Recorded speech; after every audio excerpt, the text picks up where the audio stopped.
tungi ki te mana o te tangata, tungi ki te pono me te aroha. Kia piki, kia aike ki te taumata, haumie, uie, tāpea. Nā mihi anō, kia koutou katoa, kia koe, kia mai. Kia ora. Nā mihi for that. Morena, everybody, ata Māori e. Ko Hope Woodward toku ingoa, he kaikanihira ahau o Mangakino-Pouakani. He honore nui ki ahau te taimai ki mō kaimarae. I tēnei rā, hare mātariki ki a koutou katoa, tēnā koutou, tēnā koutou, tēnā tātou katoa. So welcome everybody to our meeting here at Mōkai Marae today. I was just saying that I'm honoured to be here today and happy Matariki as well. Just a reminder that the meeting today is being recorded, is it live streamed? And live streamed. We have an apology from Alan Te Mare, our marae rep for the community representatives, and we have Anahira Pedersen here on his behalf today. Can I get somebody to move that, please? Yvonne, and second by Duncan. Is there any other apologies for today? It's Fitu online. Thank you, Yvonne. Yes, so we've got Fitu Karona, he is online. And any conflicts of interest for today? Nope, no conflicts of interest. Do we move into the meeting? Okay. All right, so we just need to confirm the minutes from the meeting held on the 7th of May. Does anybody have any amendments to the minutes before we move them? Nope. Okay, can I get a mover for those minutes, please? Yvonne, thank you. And a seconder? Margaret? Thank you. So this would normally be the time that we have our public forum. We haven't had anybody submit to speak in our public forum. So what I might do is we might move that one down to the end of our meeting, so then we can have more of a kōrero at the end if anybody has any questions.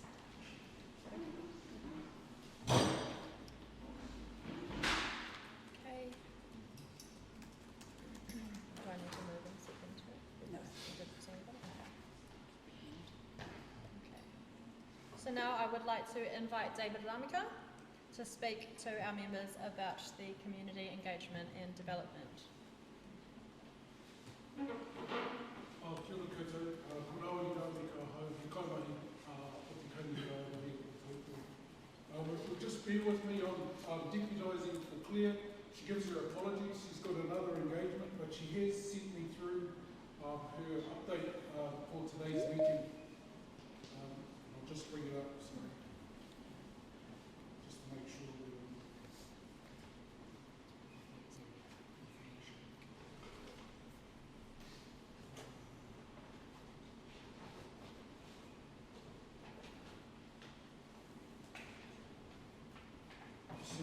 sorry, I'll see if we can bring it up.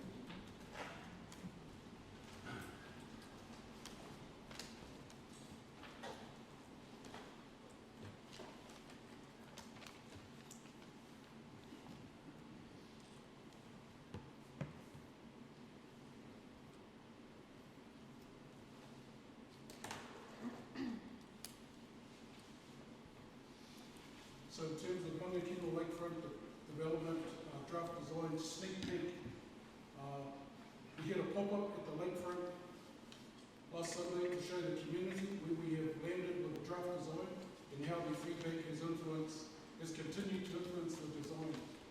The team had a fantastic turnout on a beautiful sunny day. We had just under 100 people turn up over the 3 hours. The vast majority of the community were happy with the plans, and we received some feedback on the boat ramp and parking, which the project team will consider. But overall, there was great sentiment. The information boards and draft design is now on display in the Mangakino Community Service Centre, library and online as well. We will continue to keep the community informed as this project unfolds. Her next one was around community-led planning. It's going well in Mangakino. A new weekly seniors get-together has been established, and feedback is being gathered from this sector of the community on their priorities. We plan to help spark all sectors of the community to start talking about their priorities for the community, which will feed into a community-led plan. It's an exciting initiative that we hope many people will get involved in. And the final one is around community funding. The next round of our community grants is coming up in September, with decisions made in November. This includes the Mangakino-Pouakani Community Fund, of which individuals and community organisations can apply for up to $5,000. The Creative Communities Fund and the Waste Management Fund.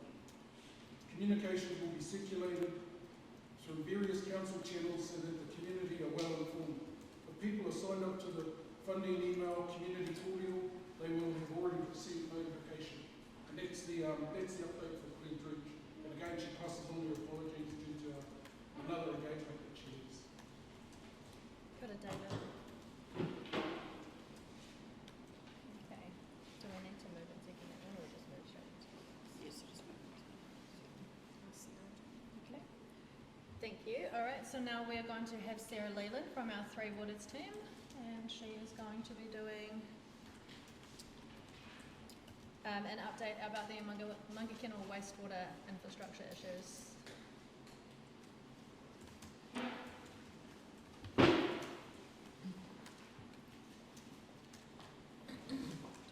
Kia ora tātou, ko Sarah Leland Taupo. I'm with Waikato Regional Council, Taupō District Council, actually was previously with Waikato Regional Council. So yeah, Sorry everybody, we'll just bring Sarah, do you want to come sit in the seat over here and then we can get you on the mic.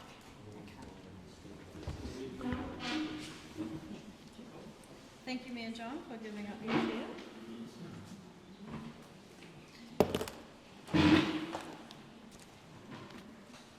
Kia ora tātou, ko Sarah Leland Taupo Ingoa.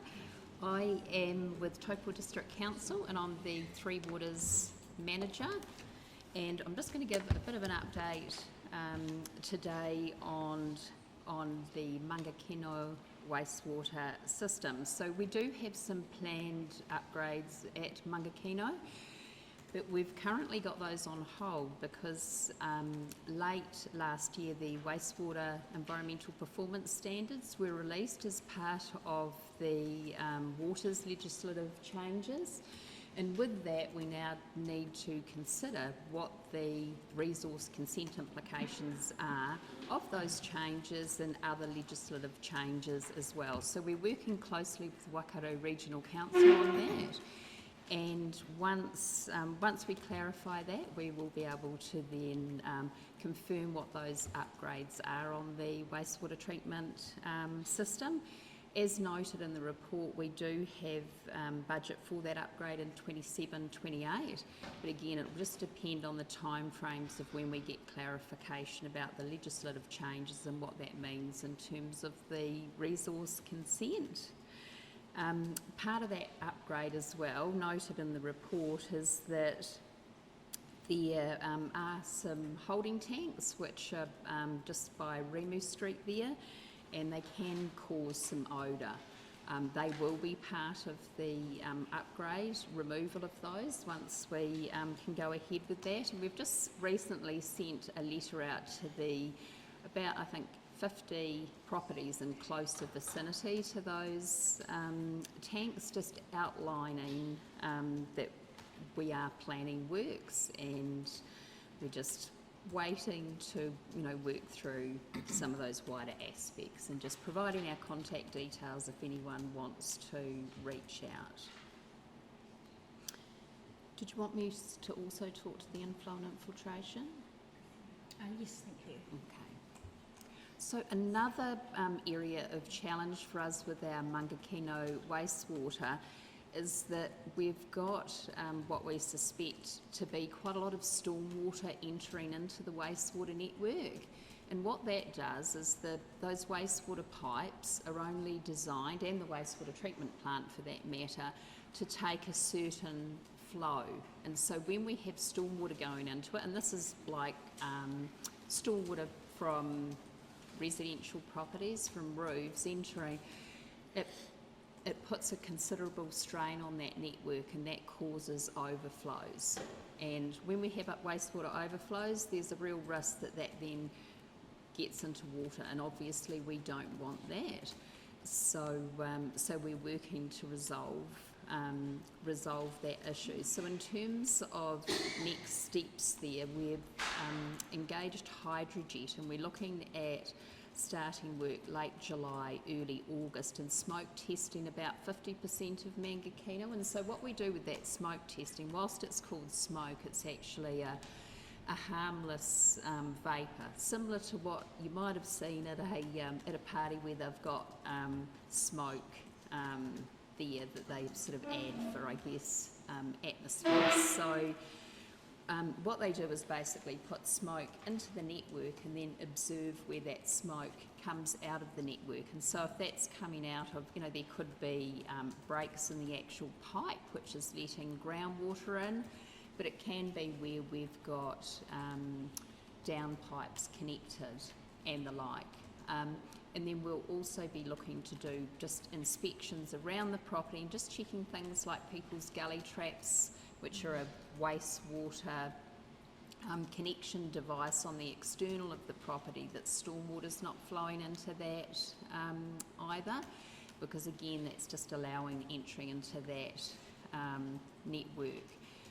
We are sending letters to every single property where we're planning to undertake these works, and we also connect into local emergency services, because we're conscious that when people, see smoke, it's not something you see all the time, smoke coming out of downpipes and the like, or out of the ground. It can be concerning, and so we'll let them know. And we're also doing some media comms on it as well. So I think the team got out yesterday and actually videoed some smoke testing on a house, just so that people can get a visual of actually what does that look like. And we've got an info sheet that we will send out with the letter as well. So we're looking to do a lot of comms beforehand so that people know what it is we're doing. And we're certainly happy if people are home to talk them through at the time, the findings, if there is anything on their property. And, I think what's key to highlight is our intent is, once we then have identified the issues, is really working in with those property owners and understanding what the issues are, what the solutions are, and then how we can work in with people to resolve that. And I think one thing we're really conscious of is that probably for a lot of those properties, people are likely unaware they're historic plumbing arrangements which are in place. And so we're really keen to work on the communications, education, and then work through what can we do to remedy it, so that we can reduce risk of overflow in our wastewater network. Thank you, Sarah. Stormwater going into our networks does cause a significant amount of issues, particularly in Mangakino, so it will be very helpful to have that smoke testing done. I'm just wondering, what is the rationale behind selecting only about 50% and of that 50% and not, 100 or? Yes, that's a really good question, and it is based on the available budget that we currently have. So that will take about a week or 10 days, and it's purely just comes back to budget availability. We will certainly be looking to then undertake further smoke testing across the rest of Mangakino, but we are looking to focus in on those areas which we think are probably the higher risk areas first. But as budget allows, we'll look to do more. And it's not just Mangakino where we have got issues with inflow and infiltration. We do have it at other areas across the district, but Mangakino is where we see our highest area of risk being, in that we've had more overflows in a shorter period of time, and so that's where we're focusing in there initially. Okay. Thank you. Through the chair, can I ask a question? Yes, you may, Councillor Campbell. Sarah, I know you're going to do the media thing. I'm just interested in the smoke testing. Like from the residents' point of view, if this is what I would be thinking, if I see smoke coming out of my front yard, say, would I be concerned that, hey, they're going to ping me with a cost on me because it's in my property, or is the council going to sort it out for me?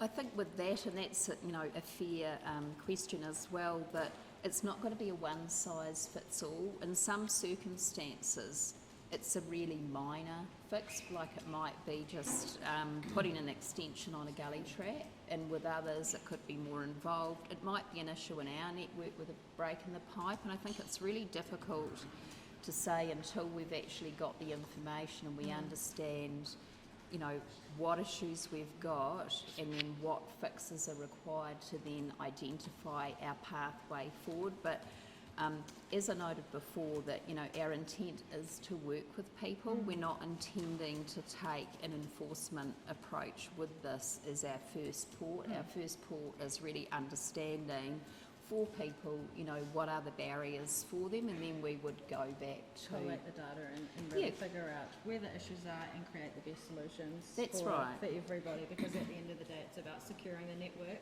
so that it functions to the best of its ability. But Sarah, are you going to be asking people to, I assume you're not having umpteen number of staff wandering the neighbourhoods, well maybe you are, looking for smoke, or are you actually going to be asking the community to report stuff? Yes. Where they see it? Yeah, so that's a good question as well. So the contract is Hydrojet, and some of our staff will be undertaking that exercise. So we'll smoke test discrete areas, so we won't just put smoke through the entire network and then try and determine where it's coming out. So we'll put it in at a point in the network, which may, service, let's say, a street, and then we will be doing a visual, the contractors and staff, to identify where that smoke is exiting, and we'll also be looking to do just a visual inspection around the property, just to identify, to make sure that the gully traps, for example, aren't, positioned at a real low point where stormwater can enter into them. So we'll do a combination of, we'll do the smoke testing, but we'll be doing the visual inspection of that immediate area where the smoke is entering at the same time. Thank you. Sorry, I've just had word that it is a little bit hard to hear us up here, so I'm going to try to raise my voice a little bit, and I think we're going to get another microphone. So if anybody is speaking, let's try to use our more outside voices. Okay, Sarah, thank you so much for that information. Can I ask another question about the previous things that you mentioned on this network solids holding tanks? So can I just confirm that council is confident that existing infrastructure that's remaining there is suitable until those works commence? In terms of the solids holding tanks at Remu Street, or the other tanks where the slip recently occurred? Where the slip is, yeah, I see that wasn't on here as well. Yes, so we are confident with the stabilisation works that we've undertaken there. So we've got a collection, just for others' understanding, there's quite a vast wastewater network in Mangakino across the golf course there, which is where we have subsurface irrigation of treated wastewater. So there's a few tanks there which are in a vicinity of where a slip occurred some months back. So with that, we've undertaken a repair to that slip, taking into account that those tanks as well will be removed. So we've looked for a balance in terms of the investment to get us through the next short period until we actually remove those tanks. But you know, we are confident with the engineering assessment and the work that we've undertaken, which has included redirecting stormwater away from the face of where that slip is and undertaken stabilisation works. I'm just going to test this mic, that's not doing anything.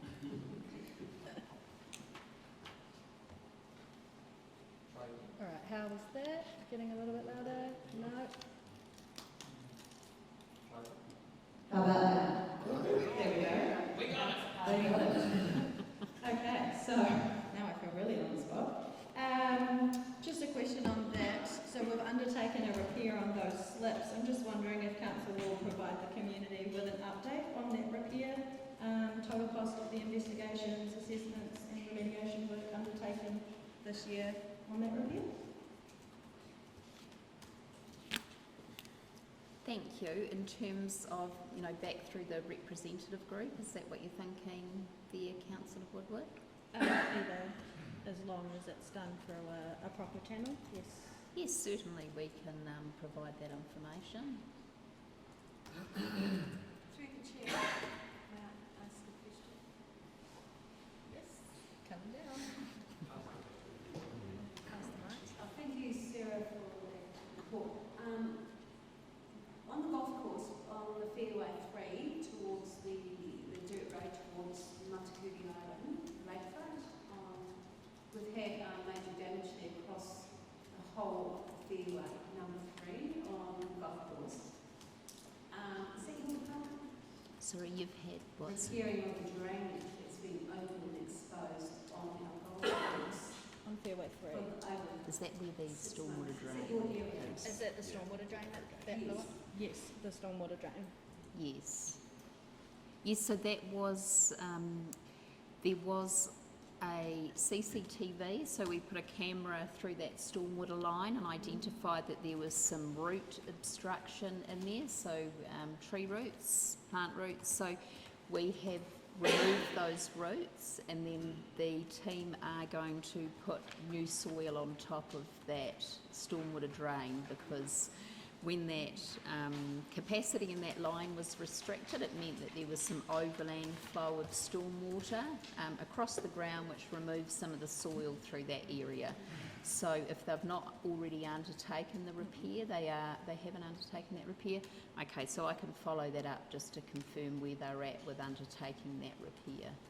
I think when there were repairs done on the tanks, on the golf course side of the clubhouse, I think just recently they've covered that drain system on number 3.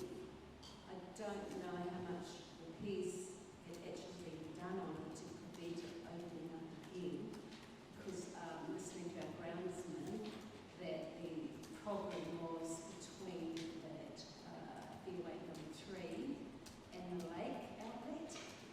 There seems to be a backup from the stormwater going out and then surging back through that fairway. So I don't know how much has been repaired, or it appears to be that's just been covered up.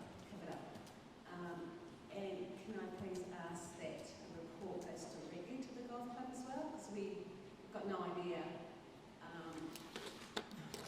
what's happening there, what has happened. If we could open those lines of communication between your department and the golf club itself. Yes, certainly we can provide some more information on that. Duncan, pass it over. Thank you for those questions, Anna. Our golf course, even though some of you might not play here, oh, you do play? Oh, you've got a question? Yeah. No, actually it's just a statement. Sarah, looking after the wastewater over in Mangakino, I hope Margaret's house is one of the houses that's been looked after. I intend to visit her in the next couple of weeks. I hope I don't have to cross my legs and head back to Mokai for ablution, really. Kia ora, Chair. Can I refer my question to you, talking about stormwater? So I'm presuming that there has been a budget allowance has been set by the Taupō District Council and the Taupō East Rural. So my question is this: when's the end date of your project? Because I heard you talk about how you're going about assessing the amount of leakages that are going into, or combined water disposal, and so it's a question, I guess, of diverting any stormwater from the house into its own system. So, short of it coming up every year, and we end up talking about the same subject, is there an end date to this project? So I think the term that we use for it is inflow and infiltration, and thank you. The term that we use for it is inflow and infiltration. So it is something that across the district is something we need to be doing continually year on year, because whilst we might address an issue at a point in time, things change on properties, people undertake plumbing modifications and the like. So it is something which is an ongoing program, but we are certainly looking to progress as much as we can as soon as possible, because obviously wastewater overflows are a real concern to us, but equally we need to obviously work in with householders because they are, private property assets, so, that are involved, but it certainly is a priority for us. So, following on from that, then, has there or was there in the initial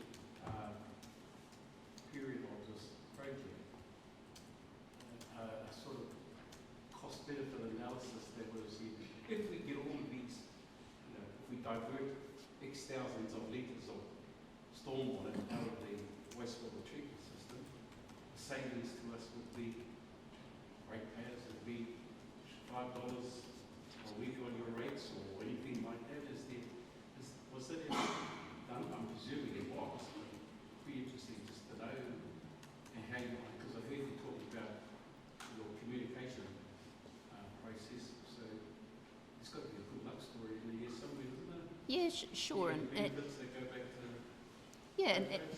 well, certainly, if we weren't to remove the stormwater inputs out of the wastewater network, ultimately, we would need to upgrade that infrastructure so that it could take a greater flow through, and obviously that would be a significant cost to do that. So if we can address the issue and actually prevent the stormwater going into the network, that's a far more cost-effective way to manage it. And of course, all, greater volumes which go through the waste treatment plant, that's all got cost with treatment, and it does affect retention time as well, and the bugs, it's a biological system. So yeah, there's certainly some real benefits on the financial side as well to, to reduce the inflow into the network.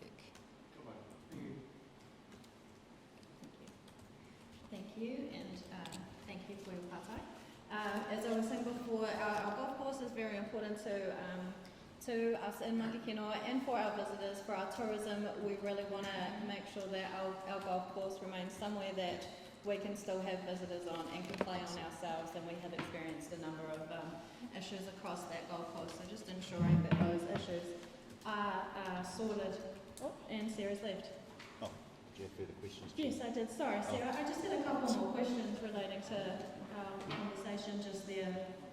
Something intrigued me. Thank you very much. So just before you mentioned that in the pipes, some of that in that stormwater pipe that Anna is discussing that the ground has come away from, the root obstruction that was within the pipe.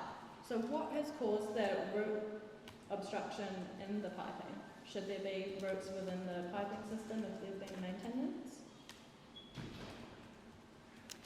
Yeah, so root obstruction within pipeworks is a really common issue. So wherever we've got vegetation near our networks, there is the, plants will seek water, so they will find their way through the smallest connection point of the network, and yeah, we certainly see that, you know, across all of our networks. Thank you. Yes, thank you. In that area where the drain pipe sits, where it connects to the lake, it's actually sitting so low that it's underneath the level of the lake, so the water actually flushes straight back up. So I'm not surprised that root growth grew up there, because it would be an absolute environment for that growth, which sort of gives the impression that perhaps we need to look at the lake level flows, but that's a Mercury thing, so I know that's a little bit further down the line than us. Just on that smoke project, so that was a really good question that we got over here about timelines before, and if there is an end result on that project. And I just wonder if we have a clear timeline and breakdown of which properties you'll be doing these ones on this date, and then you'll be aiming to finish the rest of the networks on another date, and so we can have a clear picture of that for community with a clear end date. Yeah, so in terms of our time frames, once Hydrojet do the smoke testing, that will be through a consecutive period of time of, I think, about a week or 10 days, and we will get a letter through identifying those dates to the community. And if anyone, you know, wants to connect with us around a specific date on a property, then, you know, we've got our contact details there to work through that. But I think, you know, until we have the results and understand the issues identified, and as well have the conversation with the community and understand from householders how they're placed with, you know, because again it is, you know, a private assets that we're dealing with. It's, I think, really difficult at this point in time to understand actually what those time frames are, because we do need to work in with the community, and we do need to work in with the budget that we have available. But certainly once we have information, we you know, we can, you know, share that in terms of, you know, what the issues were which are found, you know, what are the solutions, and you know, what the costs are, and how can we assist with that as well. Okay, thank you. I've got a question. I do know you've got Feta with a question too. So we've just got Fitu Karona, one of our reps, online with a question. I'm hoping you'll be able to hear me. Can you hear me okay? Oh, well, that's great. Just in regarding the smoke testing, we've had some discussion around this before. I had done a series of tests quite a few years ago in regarding the exact same thing that we're talking about, stormwater infiltration into the sewer system. A few minor repairs were required, and it's just about communication with our homeowners as well.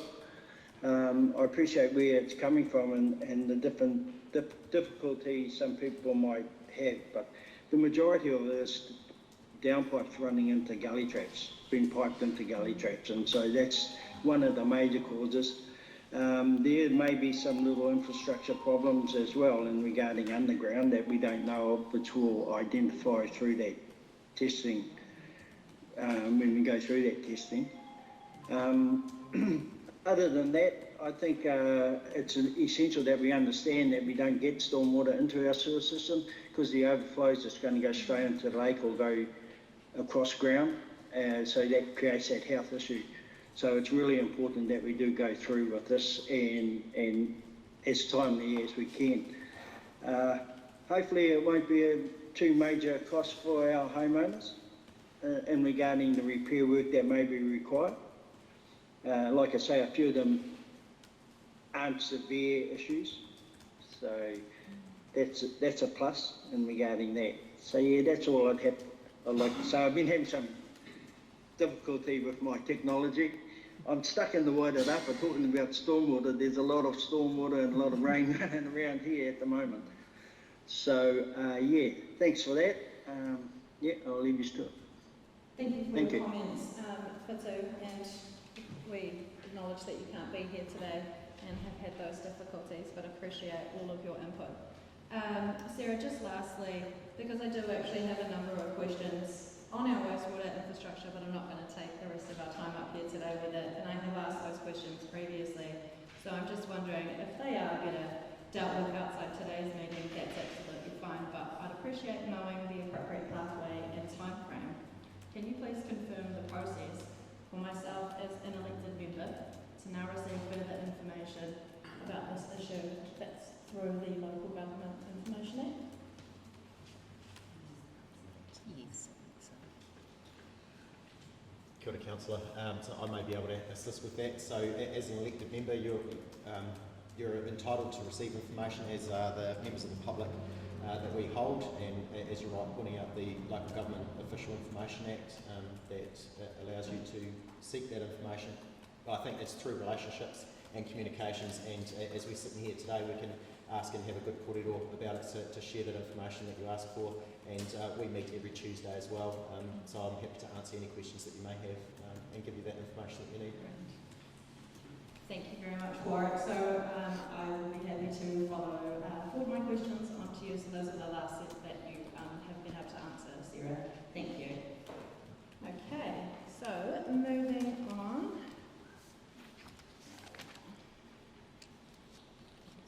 Alright, so now we have Warwick to speak to the members about any regarding items, which is mainly about our amalgamation. So this is the one that we want to pay attention to. Thank you, Councillor. Tēnei te nui ki tātou katoa. Ko Warwick Zander tōku ingoa, he kai whakahaere mātua, rau taki taio ahau i te kanihera rauhia Taupo. So, kia ora everyone, my name is Warwick Zander. I'm the General Manager, Strategy and Environment for Taupō District Council. I do have a couple of items on here to provide you with an update on, but I believe that the main one is around Head Start. If you haven't heard of it, check your social media, it's everywhere. It's about council's amalgamations. But firstly, before I get into that though, I do know that I've got Jason here to do maybe 2 minutes on the Mangakino lakefront. If you're able to come up here, share the plans, and then that will give me an opportunity to go through the Head Start presentation that I have for you.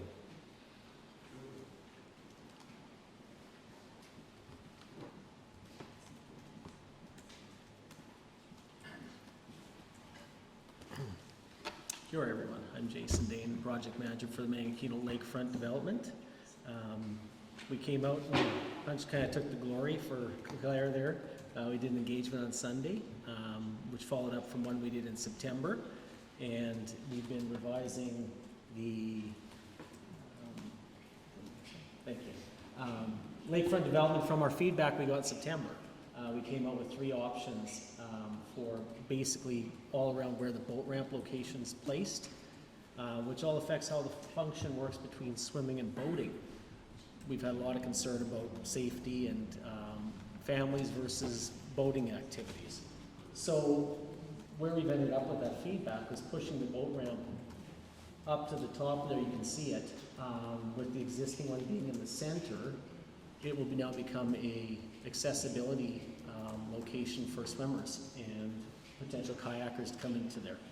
We'll move the swimming zone between the new boat ramp and the existing boat ramp to provide that safe area for swimming and separation of boating. We're going to start down at the bottom in the existing car park area around the toilet block and basically tender that first and start our construction there, as it doesn't require consents for that work. And then we'll move over to construct a new boat ramp location, leaving the existing boat ramp in play during the construction phases. And we'll finally come into the center there and work through that area where the playground's located as well. We've had a lot of feedback around the boat ramp and how it works. We've had a group discussion on Tuesday with some feedback we got on Sunday, just around traffic movements and flow. So we're going to work a little bit more on that. We'll come back to the community and share that. The boat ramp, there's some concerns. People are saying that the location there could be shallow. And what we've done is we've done the study, the bathymetrics, which is the elevation of the land beneath the water. And by pushing it out into the river, we actually get the same depth of the boat ramp as it is now. So no issues of sedimentation, and also no depth issues. Thank you for that. I appreciate that you guys here today might not also be able to picture in your heads what we are doing with our lakefront, but this can kind of show you if you can see that. I've just got a question from a community resident who sent me this morning, and I feel like you just sort of answered it here. Was it Glenn? Yeah. I saw it from for Claire. Glenn. Yeah. Yes. Yeah. So from him, so that was about Yeah. whether it needed dredging or not. Yeah. And then from another person, are they planning on removing the old ramp wharf? Just thinking of costs to do all that and if necessary. And can we keep as much of the old playground and planting as well as the new bit?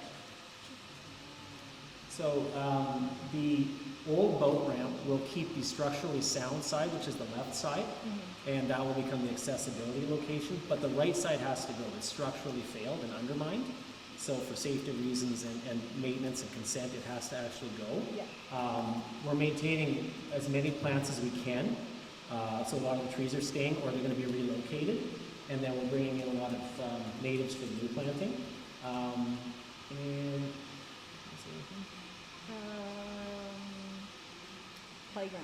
playground.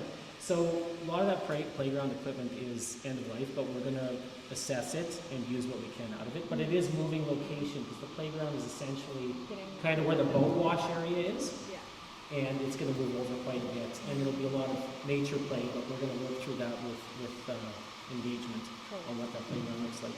Cool. Okay, great. Thank you. Thank you.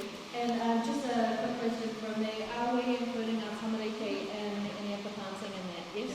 Cool. Okay. I think that it's just going to be a really great way for hopefully our tamariki to take more pride in it as well. And when they take pride in things, then hopefully they will look after it better as well. And the adults too.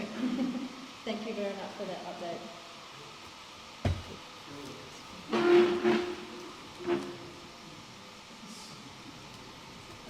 Thanks everyone. So as I said, I'll give you an update on the Head Start project.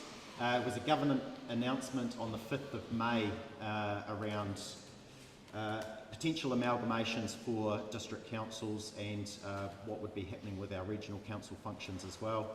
This announcement was on the 5th of May and it had a deadline of the 9th of August. So you can imagine that it's a very short time frame to get such a significant project through.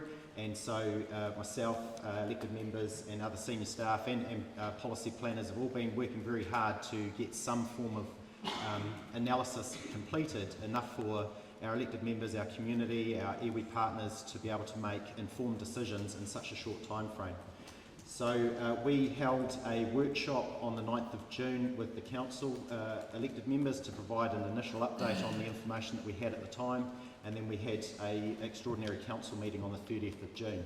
These slides that I'm about to show you are the slides. There's about 30 of them. I'm not intending to go through all of them in detail because it does take some time, but these slides were what was used for the 30th of June council meeting. So if you would like to go through them in further detail, please visit our website and go and see the council meeting because that recording is on our website for you to be able to go through. So I'm just going to quickly go through it because I understand that there's a number of questions that may be asked of it as well. So what I'd like to touch on is what we've got so far, and what we do have is our iwi and community feedback. So hopefully some of you were involved in our community feedback. We sent out a survey very quickly, so I'll talk about that. I'll touch on what other local authority options where Taupō District Council has been named in, because you can imagine that everybody is going through this process and having to figure out what are the best options for their district and their community, which then means that we have been named in other potential options for other councils to consider. Then touch on the assessment criteria which we agreed on the 30th of June. So there's a set of criteria that the central government have listed for us to consider, and then we've also applied some local assessment criteria that we believe is important for us to assess any options against to ensure that we get the best for our community. And then finally is the potential options for a deep dive. So as you can imagine, very short space of time, limited resources for us to analyse every single potential option. So what we asked Council on the 30th of June was to agree to 4 options for staff to go away in what we call a deep dive, which is a deep analysis to get as much information as possible on those 4 options. So that's what I'll quickly cover off, and I'm signalling to Molly to click the slide, so please bear with me. So if we go to the next one, so this is the results at a high level that we received from our community engagement. We went out, as I said before, a lot of people were involved in it. There was over 1,000 submissions, over 3,000 web page views, and we were out on the newspaper, radio, digital advertising, and 6 in-person engagement events. Those submissions throughout our district happened over, I believe it was a month, 4 weeks, and then the results are as follows. So the themes were the community is confused about the why. Why are we doing this? What is the reason for this announcement, and why such a short time frame, which is essentially what a lot of staff are asking the same question, and elected members as well. The mood is cautious, wondering how can we approach such a significant decision in such a short space of time and ensure that we get the right decision made. Some responses supported the reform in principle, but mainly for efficiencies, reducing duplication. So the community did see that there are benefits through amalgamation, but ensuring that it's done properly. And that TDC should not be rushed into any arrangement without clear evidence of the benefit. And so that's why the staff are working very quickly in such a short time frame to get that information analysis completed.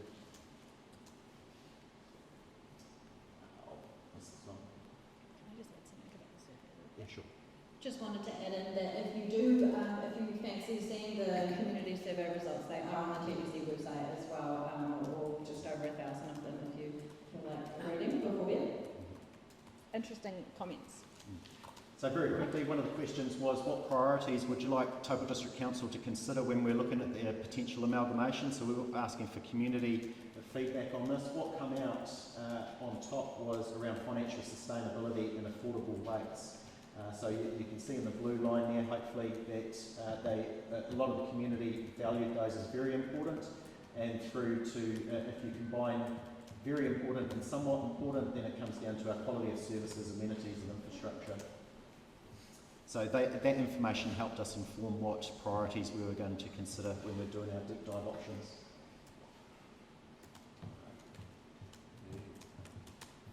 We did ask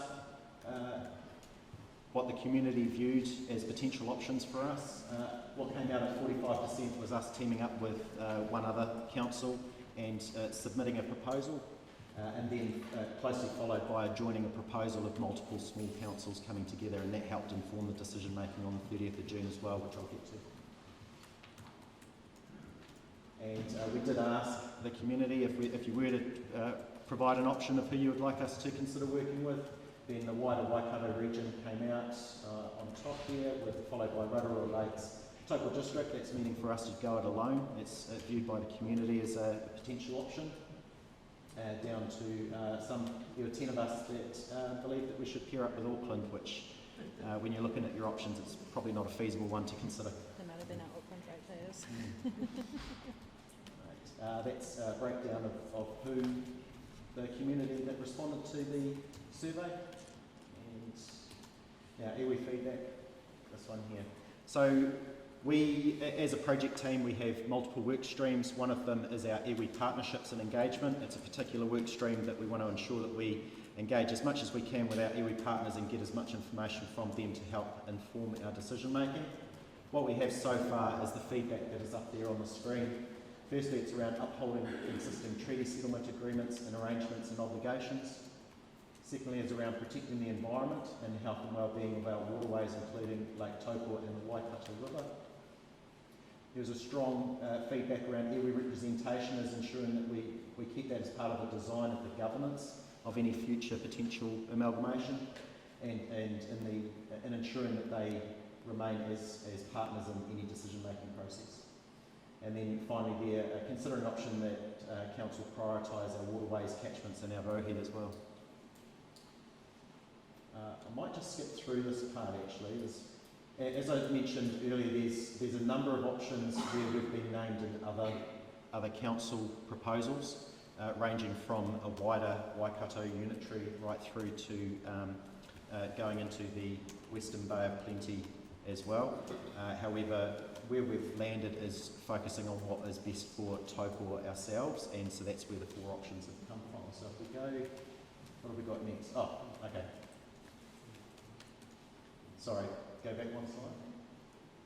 Head start criteria. So I'll start here. So in order to be able to consider what options you have, you need to understand what the criteria is that you're going to be assessed against. Central government, when they came out with the announcement, they said that these 5 criteria is what you will be assessed against with any proposal that you put through.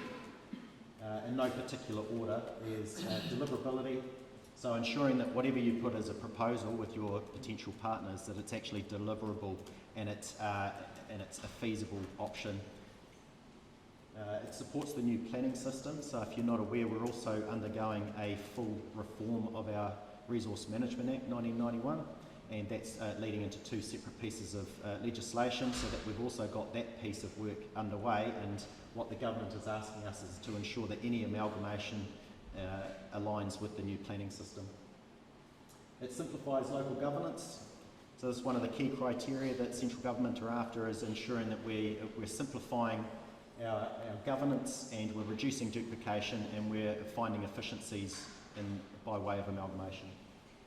Economies of scale, so the bigger you are, the more efficient you can be, and you can find those, you can do things for cheaper and easier, so they want to see us assessing criteria against that. And which slightly contradicts us, is maintaining local voice, which I find quite interesting actually, because if the bigger you are, that's at a sacrifice of local voice. And so how do you strike that right balance between all of that criteria and the efficiencies that you're trying to gain, but ensuring that you have local voice as well? So it's a challenge, but we're up for it, and this is where we're heading. So the next slide is, so what we provided to elected members on the 30th of June is additional criteria that we believe is important to Taupo. And what we conducted was our financial assessment criteria, which is up there. Might skip that one. Yeah, I'll leave it on this one.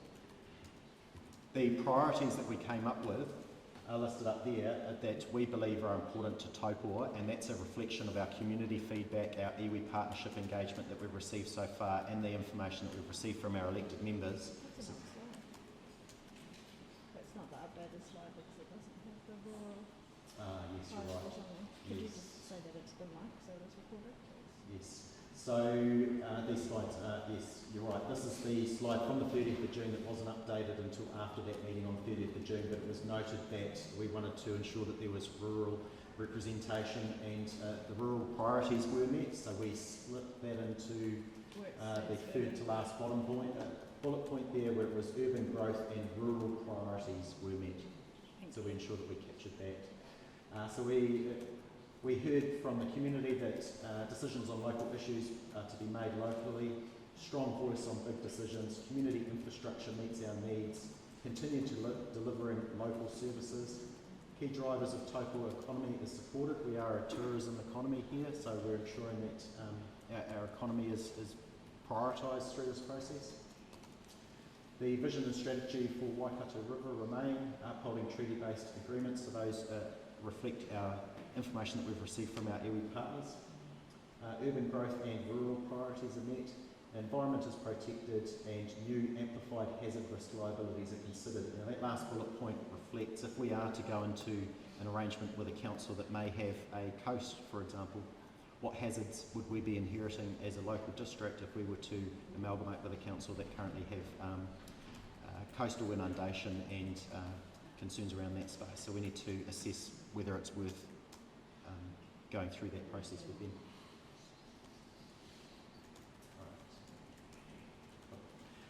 So this is what was decided on the 30th of June, 4 options for a potential deep dive, and that's what the staff are away working on currently.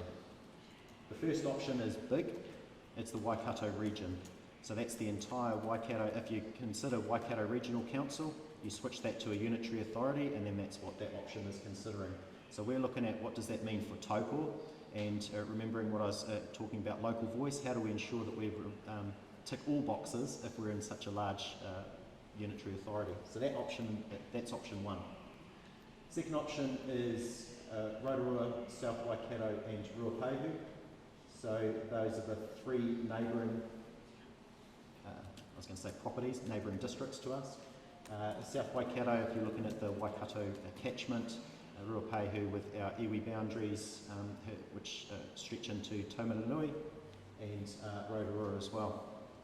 And then the third option is what's known as the Central North Island model, or CNI, and that is Ruapehu, Waitomo, Otorohanga and South Waikato. So looking at the Central North Island districts and potential amalgamation with them, so we're assessing options against that. And option 4, which is also known as the backstop option, which is Taupo ourselves. So those are the 4 options that the staff have gone away from the 30th of June and are currently analysing, and then the idea is that we'll be presenting as much analysis as we can possibly generate within such a short time frame and come back to council on the 21st, I believe at this stage, 21st of July, with all that information to help elected members make an informed decision on what our proposal would look like on the 9th of August. I think I might leave it there and see if there's any questions. Didn't intend to ask a question, but I keep on hearing the words iwi partners. Can you please tell us who they are? I'm talking about specific entities and I'm talking about specific people. What we also need to know is who among council staff will be advising elected members on the impact of our settlement acts. For example, and I've got to give you a heads up, John. If you amalgamate with enough of my cousins, they're going to pressure you to adopt the JMA. They are, because they're going to look and they're going to say, well, why should we look after the river if we can't tell what's going on with the lake? I'm just giving you a heads up. Okoa and our Te Aroha cousins will talk about this. And so I want to know who exactly will prepare these advisories for our elected members. We know it's a lot, you guys aren't being consulted properly, you're getting set up to fail. But who on council will be advising the elected members of the potential impacts of our river settlement and our tūwharetoa wide settlement?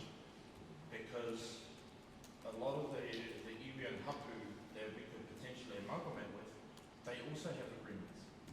And all of them will need to be honoured. And now you know why I don't run for council, because it's complicated kettle of fish. But that's my first question. Who are the iwi partners? And in particular, who from those entities are you consulting with? And second of all, who will be advising the elected members on the potential effects of these acts and settlements? Please answer. Got it. Thank you very much for the pātai. What I might actually do is hand over to Hunch or David Rameka to be able to respond to this, because as I mentioned at the start, we have particular work streams. One of those work streams is iwi partnerships, to ensure that we bring that in, and that's led by David. That's a really good question, Walter. I'll just try and reel it off the top of my head in terms of, hopefully I've got it right, the first part of your question. Iwi partners, so that's Tūrangi-Tongariro Māori Trust Board. That's Ngāti Turangi-Tongariro, by virtue of them having a treaty settlement, and we also have a Manawhaka Hono Aroe agreement with them. The third one is Te Kotahitanga o Ngāti Tūwharetoa, TKNT. Then there was also Te Aroha River Iwi Trust, and we have a JMA with them. We have an existing JMA in relation to Waikato River Act. There was also Ngāti Whaoa Settlement Trust. There was also Ngāti Raukawa Charitable Trust, which we also have a JMA, existing JMA with them. In relation to the Tūwharetoa Māori Trust Board, we have JMA negotiations are work in progress as it is on. Because there will be existing pressure from those iwi to pressure us, to pressure council, because they'll be like, what's the point of us managing the river if we can't guarantee what's going on at your father's end? Yep. You know, that there will be increasing pressure, and I wonder, will the elected members have everything that they need to make the decision going forward? That's a really good point. They have made it really clear in their feedback today. We had 2 hui today. We have got another one coming up tomorrow week, Friday the 17th of July. That is in council chambers. I think it's about 10 o'clock in the morning, 10 a.m. They'll be really clear in their feedback around safeguarding those existing arrangements we already have in place, so the respective treaty settlement arrangements and all the relationship agreements we currently have in place. So they've made it really clear they expect those to be safeguarded and, I guess, inherited by whatever new entity or new unitary authority that we may be subsumed into in terms of Taupō District Council. Sorry, what was the second point? No, you pretty much covered it. Also, just to let you know, Te Arawa are calling they're calling a summit on amalgamation. I'll send you the invite before to council members and whatnot. I was just talking with one of their Te Arawa chairs yesterday, one of our tūwharatua Te Arawa whanaunga, and they're inviting tūwharatua to come along to their public meeting, and there'll probably be some hard questions being asked there, so they've got to give you a friendly heads up as well. And there's just 3 other entities as well. There's Turangi, which is in the southern border of our district, of Taupō District Council Willing. They have a settlement, so we have a responsibility to also engage with them. And then there's also Ngāti Manawa and Ngāti Whare by virtue of the Rangitaiki River Forum as well. Hopefully I haven't missed them. Appreciate it. Question. Mm-hmm. Is it Alfie? Yeah. And you've also got a relationship with one another, haven't you? Yes, sorry, we have as well. Yes. We have an existing relationship with Wairarapa. They've asked us that they be engaged on any sort of TDC or Taupō District Council mahi within the Mangakino-Pouakani border. Nārui, te whakapapa ki Pouākani ne, me mahi tau. Yep. Kia ora. Thank you. This Head Start process, I think, is actually a very good opportunity that the government has given us. There are two ways of looking at it, that they're forcing us down our throats.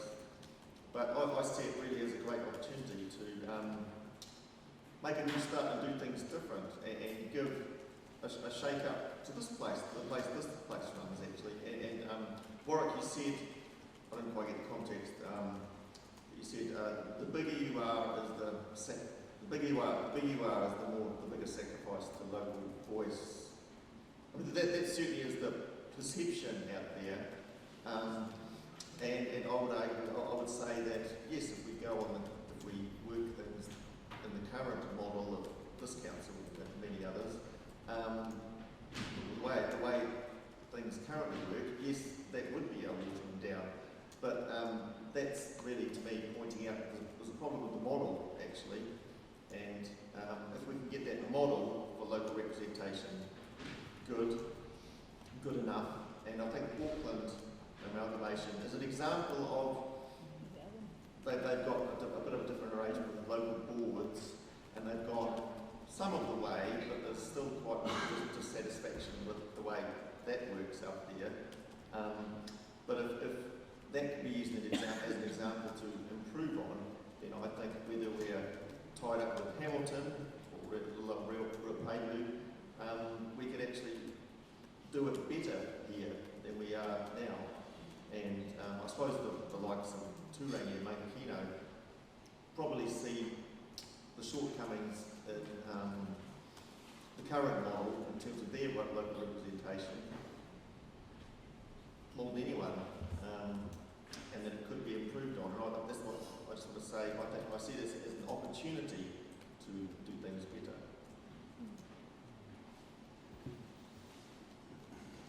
Thank you, Councillor Campbell. I did just write a little note on sort of where I'm at with the amalgamation as well. Well, just to confirm, so when we make our decision on the 21st of July, we will be choosing an option, yes. but it's not the final decision. The final decision, I personally believe, will be in the detail that we work on from August to March. And in those details is where we need to ensure our representation sits, particularly with something like a local board. And potentially I have asked this question before, and I think in some of our meetings, but I'm not sure if we could perhaps workshop it even further so that community understands what is a local board, what's a community board, what is the difference. So a local board will give us the delegated authorities that we need to be able to make decisions for our smaller communities, I believe. My view remains that reform is needed. We cannot keep doing things the same way if we want financially sustainable councils and good service for our communities. However, reform should be driven by what delivers the best outcomes for our local people, and I don't believe the process currently being followed is achieving this. I continue to believe we should be exploring models to work together through shared services, procurement and other efficiencies wherever they make sense. If a larger governance model is ultimately considered the best option, then protecting our local democracy must be non-negotiable. I think it's almost a little bit of actually a positive with some of the options that we saw. I'm not sure if we saw them enough on those maps there, but one of the options definitely keeps us as the bigger fish, and I'm hoping that will keep our representation high. But not only that, Mangakino-Pouakani actually almost sits in the middle of that sort of map diagram, and I think it could be an opportunity for our little communities to really keep our voices large and ensure that we're actually heard more than others, perhaps in this next round. So that could be a potential, depending on how we shape it. At the end of the day, but we're here to listen to you guys, so make sure you please send us in your thoughts. If you can get them into us by the 21st of July, then we can take that information to that meeting to make our decision on which options we will choose to amalgamate with, and then from there go further into detail.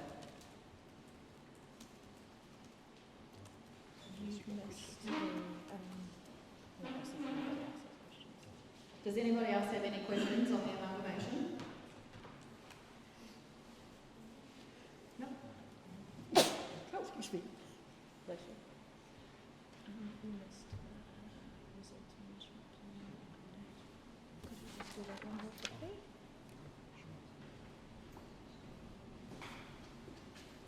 It's very quick. Just explaining what we're doing and why we're doing it, and then I have a question.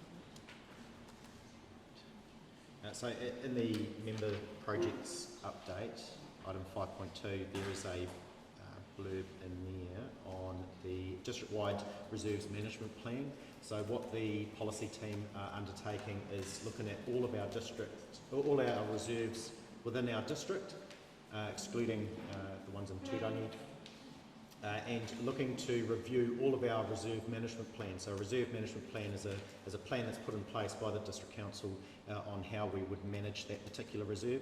We've got differences throughout our entire district, so the idea is that we're going to pull all that information together in one review and find consistent themes and do that piece of work across the whole district, so we get consistency on how we manage our reserves throughout the entire district. That piece of work is being undertaken now, and council officers will bring an engagement plan to the next regulatory committee on the 21st of July for its consideration and endorsement. So there's going to be a lot of engagement that's going to come through on this piece of work. It is a big piece of work, but so we're welcoming your feedback on how we see the future of our reserves and how you'd like to see those managed by Taupō District Council. Thank you, Warwick. So I guess it's almost sort of like we're amalgamating all of our reserves, aren't we, into one? So we're almost doing a little mini amalgamation plan on our reserves, aren't we? If you can want to think of it that way. So when we're doing that, how do we ensure each little community, because they're all unique, particularly, you know, Mangakino's got different soil than, say, what Taupo or Turangi have. So how do we ensure that all of those different uniquenesses in each of those communities are looked after, I suppose, in the new plans? Thank you. It's essentially through engagement and analysis. So we've got our engagement team that will be working closely with the Mangakino community and other communities throughout our entire district, understanding the uniqueness of all of our reserves that we've got there, but also any consistent themes. So the idea is that we'll have one master plan for a reserves management plan where you'll see those consistent themes through it, and then you'll have chapters for each reserve if there are those anomalies that we'd like to apply to particular reserves that throughout our district, if there is a local element to it. Okay, cool. Thank you. And just lastly on that one, are we able to get a copy printed of our current reserves plan and keep it held in the Mangakino Customer Service Centre in the library for community to go in and read, and so they can assess it against what is being proposed newly? Because if you do want to go and take a read, please do. It's got some fascinating information and some really interesting history, and I think there's a lot in that reserves plan that we need to ensure goes into the future one. Thank you. I'll take that feedback back to our policy planner, Carter Scott, who is leading that piece of work, and ensure that your feedback is taken into consideration and see if we can make that happen. Awesome. Thank you. Okay. Yes.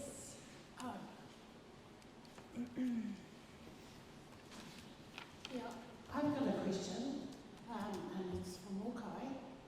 Now, I understand that Mirika, belong, I don't know whether it belonged to Tūrangi or not, but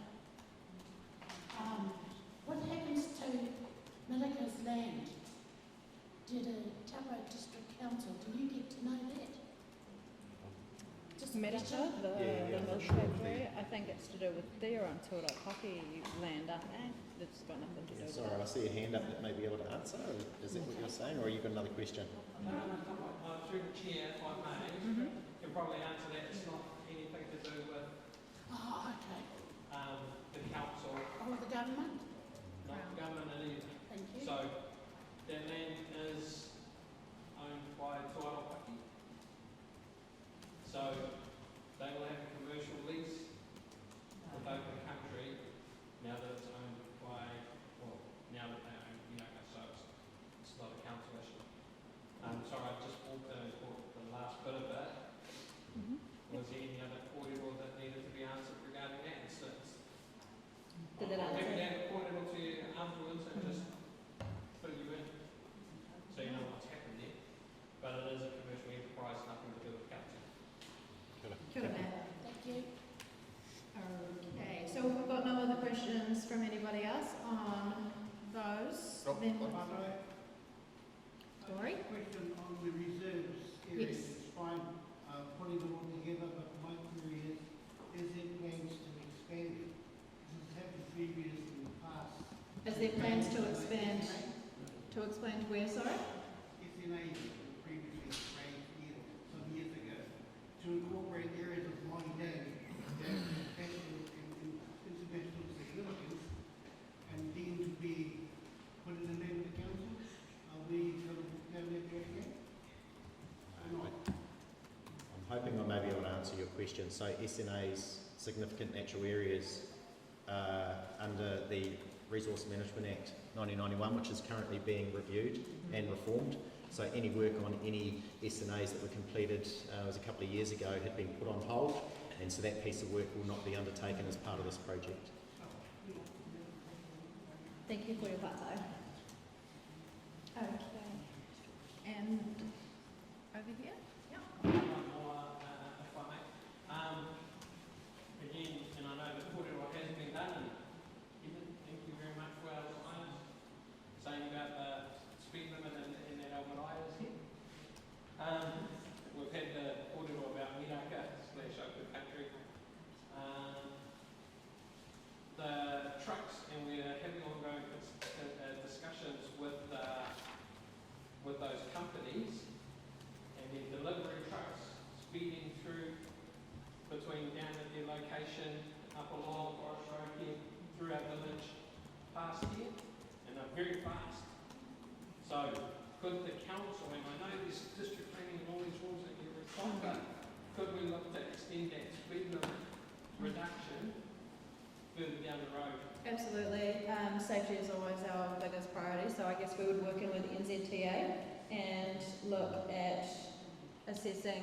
Yeah, sorry, I'll just, can you just confirm, are you meaning the extension of Forest Road just out here, are you? Yeah, so, Is that where you mean, yeah.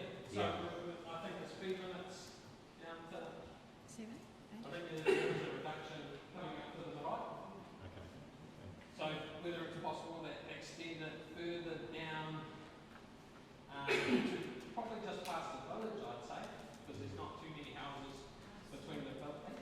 Well, past Raymond's. What I'll tell you what, I can show you the last houses they would be worried about, other than that, but just to help control the speed of the trucks coming through. Sure. Particularly between here and the village, because And coming down. walking up and down. I can't agree to any speed limit changes right here and now, but what I can commit to is raising it with our transport manager for him to do an assessment and make a decision on it and come back to you. Thank you. I just like to support this corridor. I stay 1360 Forest Road. I'm on a blind corner, and the track speeding round the corner, like sometimes you nearly get wiped out. And so that would be really great. Absolutely, absolutely. Okay. The same, Coming down here.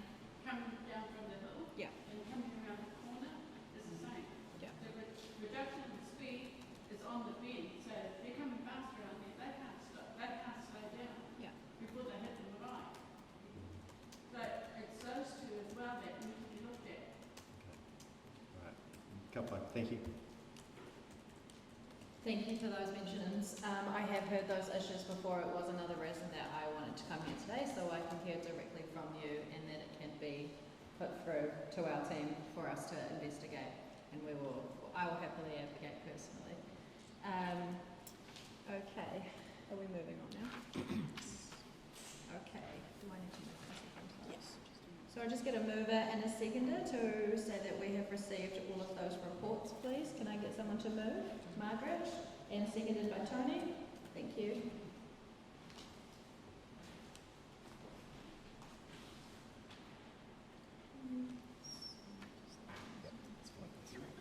Okay, so item 5.3, our members' reports, and we will start off at this end of the table, and we'll start with Margaret.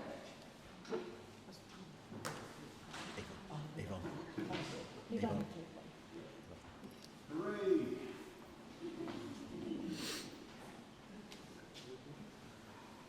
Firstly, thank you to Paul and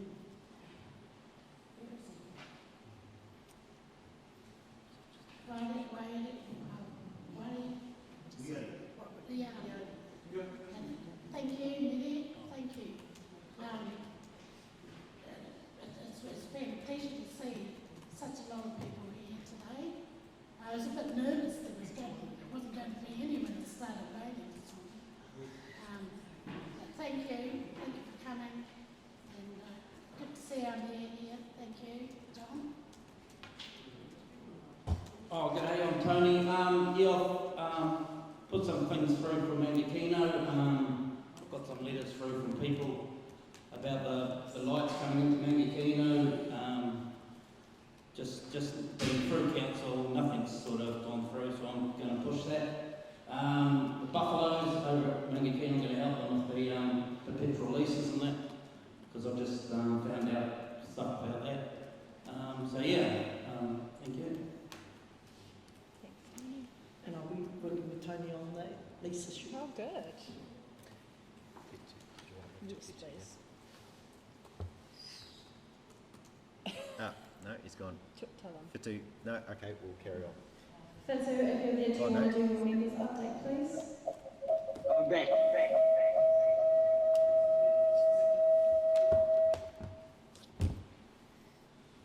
I'm sure.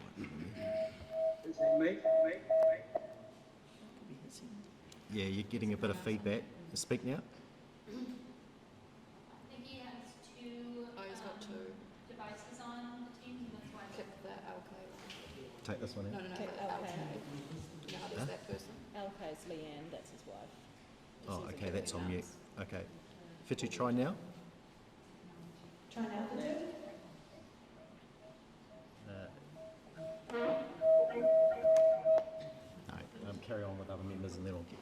Sorry, more technical difficulties, so we'll just carry on to Want me to text him? members. Yeah, just see if he's got any update to pass on. Nothing report from me, just for the next couple of weeks.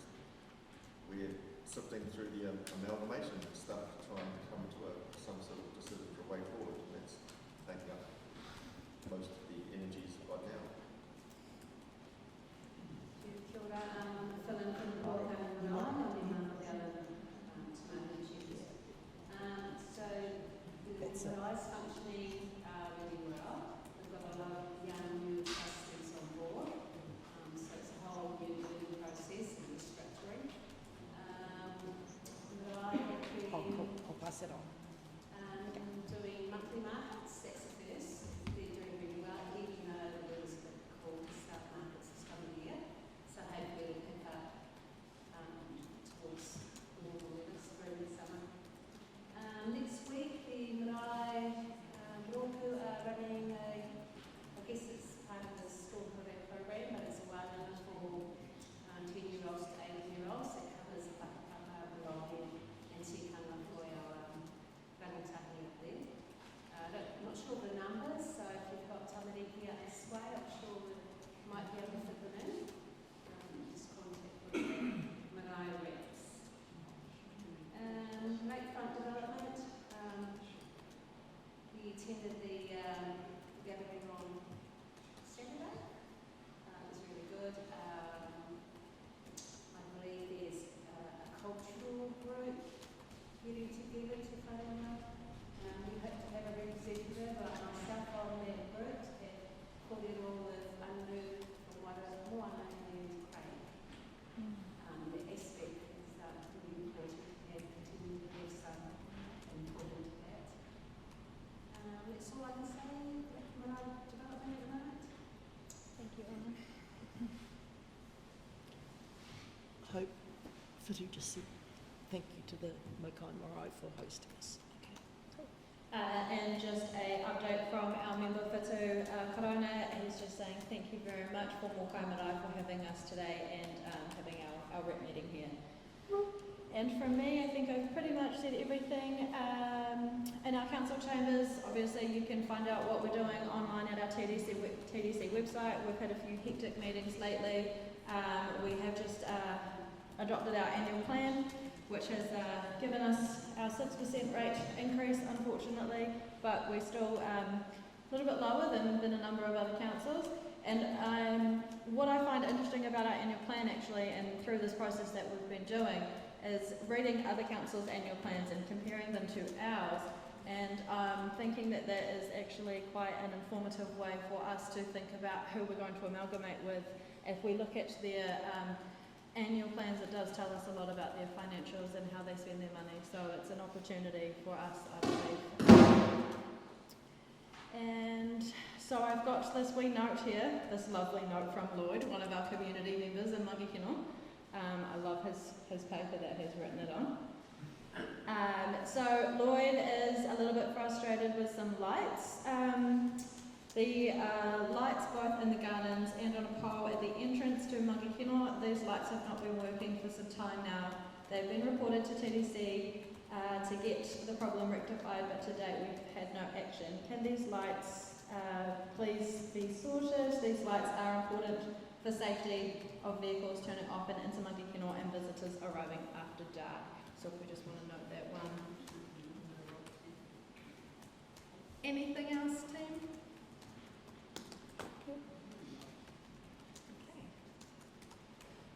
All right, can I have somebody move those reports for me, please? Moved by, oh, I know you can't.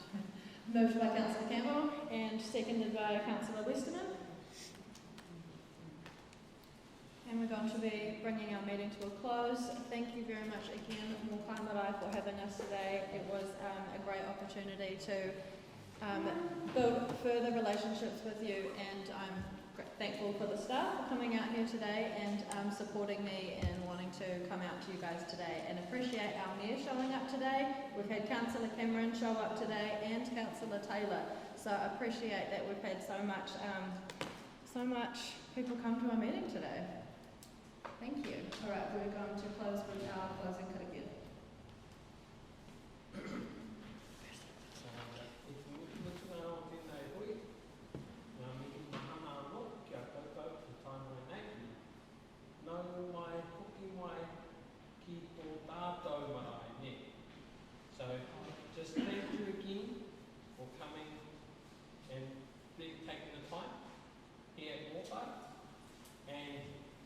sure that you know now that you've come through the right way, this is all about the line now, so you can feel free to come and visit again. You know, now, you might, we talked about an Okawa and Tūrangi-Tongariro, you might get a growling because somebody from an Okawa might not have seen you been here before, but you'll be alright. We'll get it sorted out. So, that, on that note, our karakia is just to close everything off and wish everybody a peaceful trip home and safe. Health and safety around. Unuhia te rito o tēnei ui, kia wā te runga, kia wā te rama. Aro ki te tika, aro ki te pai, huie, tai.